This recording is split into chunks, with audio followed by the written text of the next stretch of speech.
बात है। हजरत हूद अलैहिस्सलाम की कौम आद में एक बादशाह हुआ करता था जिसका नाम था शद्दाद। वो न सिर्फ एक ताकतवर हुक्मरान था बल्कि उसके पास बेहिसाब दौलत थी, मगर इस दौलत ने उसे घमंड और गुमराही के रास्ते पर डाल दिया।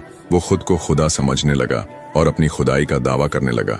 हजरत हूद अलैहिस्सलाम ने उसे समझाया और कहा, शद्दाद, अल्लाह एक है, उसी की इबादत करो, उसकी बनाई हुई जन्नत ही असली जन्नत है। लेकिन शद्दाद ने नसीहत मानने से इनकार कर दिया और उल्टा ये कहने लगा, अगर जन्नत सिर्फ अल्लाह के पास है तो मैं भी अपनी जन्नत बना सकता हूँ।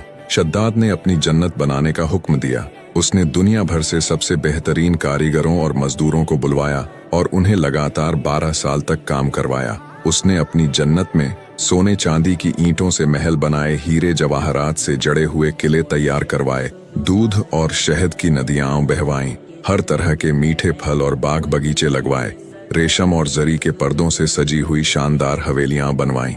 जब उसकी जन्नत तैयार हो गई तो उसने सोचा कि अब वो इसमें जाकर हमेशा राज करेगा और लोग उसे खुदा मान लेंगे।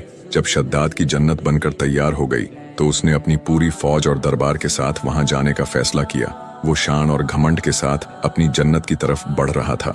जैसे ही वो अपनी जन्नत के दरवाजे पर पहुंचा और अपने घोड़े से उतरने ही वाला था कि अल्लाह का अजाब आ गया। मलकुल मौत का फरिश्ता शद्दाद के सामने हाजिर हुआ और उसकी रूह को वहीं खींच लिया। वो अपनी जन्नत को देख भी नहीं पाया और वहीं दम तोड़ दिया। कहा जाता है कि उसकी बनाई हुई झूठी जन्नत भी अल्लाह के हुक्म से कहीं गायब हो गई। कुछ लोग मानते हैं कि वो रेत में दब गई तो कुछ का कहना है कि वो किसी उजाड़ जगह में तब्दील हो गई।